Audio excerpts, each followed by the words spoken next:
The summer Hikaru died has made quite the debut this summer, and with season 2 on the way, I'd like to take a moment and evaluate not just the allegories of horror, but the grief along with it all. Beyond looking at the stages of grief, I also want to look at how Yoshiki and those around him showcase different forms of grief and evolved through the season. After all, is this all just hype? Or is The Summer Hikaru Died secretly a masterclass in writing grief in anime? Let's get started. Also, there will be spoilers ahead for season 1, so don't say I didn't warn you. The story takes place in rural Japan, with a pair of guys who have grown up in a small town that happens to be cursed. In January, Hikaru goes missing on a mountain for around a week.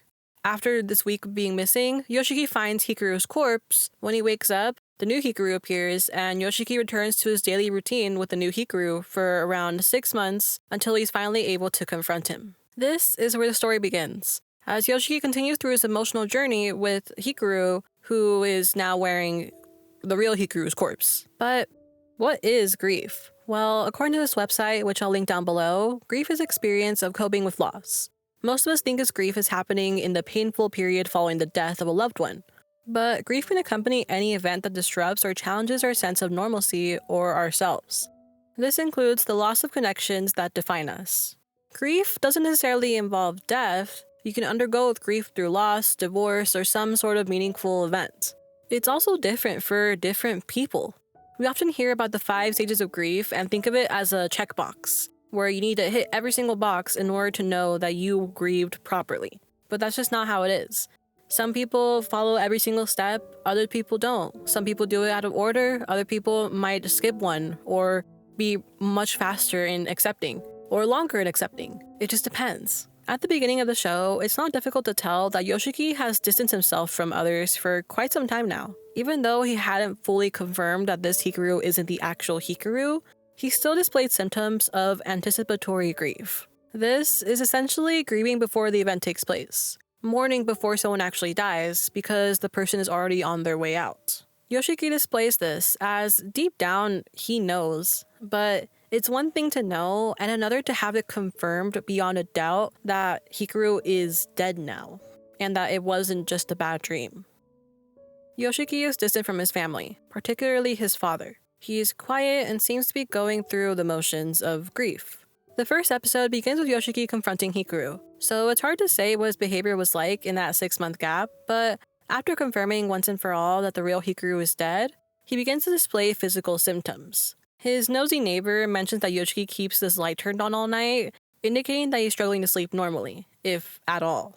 Insomnia or excessive sleep is a direct symptom of grief. And this is where I believe we finally hit the first of the 5 stages of grief in Yoshiki's journey. For anywhere between a day and 6 months, Yoshiki was in this stage. I mean, his friend is right in front of him. It's easier and more reasonable to believe that him seeing what he saw was just a bad dream. He was in denial, even if he knew deep down that the person beside him wasn't a person at all anymore. Then we hit bargaining, which is what we see Yoshiki do throughout a lot of the first few episodes.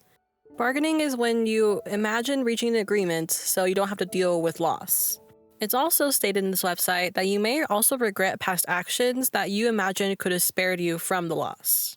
Yoshiki has several internal monologues where he's trying to convince himself that he doesn't need to lose the real Hikaru. If he lets this new Hikaru pretend to be the real one, it will be like nothing changed.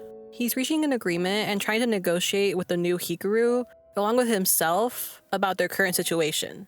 We then go into depression. That sounded way too happy for depression. Sorry, we go into depression.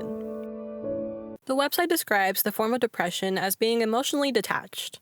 But in general, it's pretty open-ended and, again, it varies between situations and the person. Yoshiki struggles to make eye contact. He hides his emotions, struggles to sleep, doesn't have plans for the future, and is constantly at war within himself. I'm no therapist, but I also don't think it's a stretch to say that he's probably a little depressed. Especially once you consider what he tried to do in episode 7, because, I mean, yeah, he's going through it. Even though depression is a stage of the stages of grief, in general, Yoshiki seems to be in this state all the time. And it makes sense, since, unfortunately for him, he's got even more conflicts beyond just his dead best friend's body being possessed by an unknown creature. because the creator really just took all the trauma possible, put it in a pot, and then just wrote Yoshiki's character. Then we get anger. You may direct anger at multiple sources. It could be a higher being, yourself, loved one that couldn't save the other person you cared about, or no one in particular. At a glance, I couldn't think of an example for this one at first. I really had to sit there and ponder for a moment. But then I remembered the scene from episode 3. Yoshiki, realizing that what he's doing is messed up, starts getting pissed at Hikaru. He's angry, short-tempered, but it's not just at this fake Hikaru. He's angry at himself for allowing this to happen, for agreeing to this, and trying to justify to himself that it's okay that someone inhabits Hikaru's corpse. Especially considering that he didn't know it was Hikaru's request until much later on. Earlier, I discussed physical symptoms, but there are also emotional symptoms. It can be small things like feeling guilty for laughing at a joke when just a week ago someone died, or being relieved that a deceased person can now rest.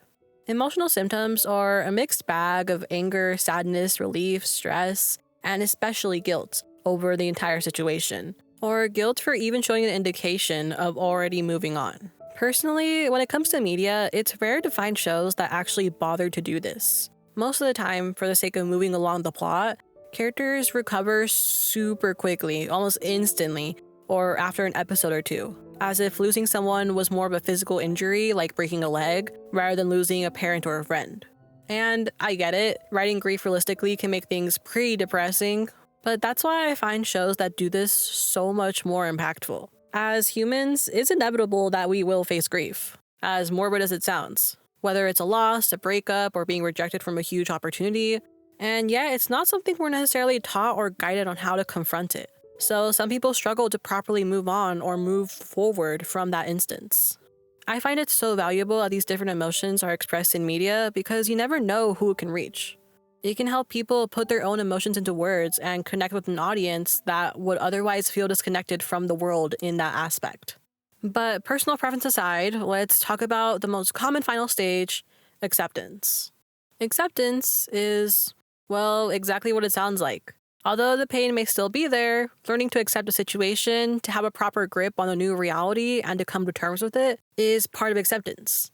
Yoshiki's acceptance was incredibly rewarding to see. I fully expected him to remain in this depressed, grieving state for the majority of the show because of just how bad the situation is in general. But his building a place to mourn Hikaru, followed by him describing him in a reminiscent light, was just, I don't know how to say it. It was almost like a feeling of relief.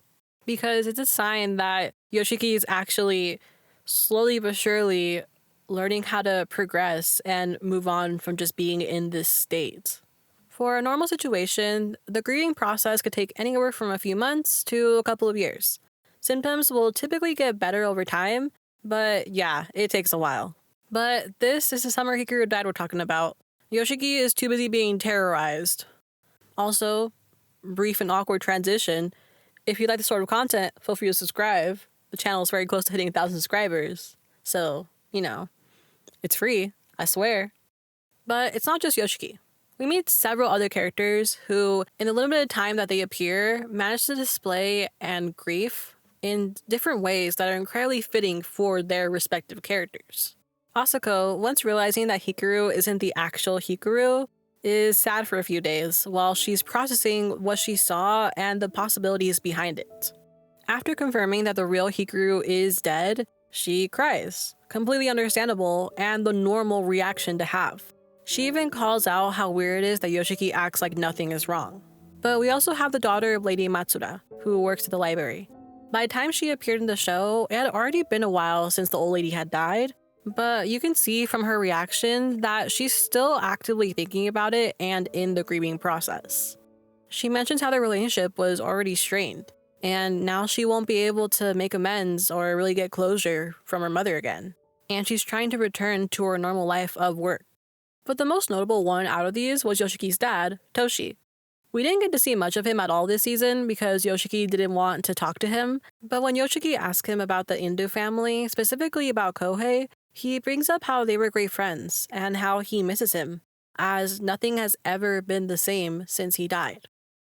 Rewatching the episode where they went to the fireworks festival, it's even more impactful now as we see how Toshi was a bit more distant and kind of awkward talking to Yoshiki, but once Toshi arrived with Hikaru, Toshi's demeanor changed completely. They were great friends.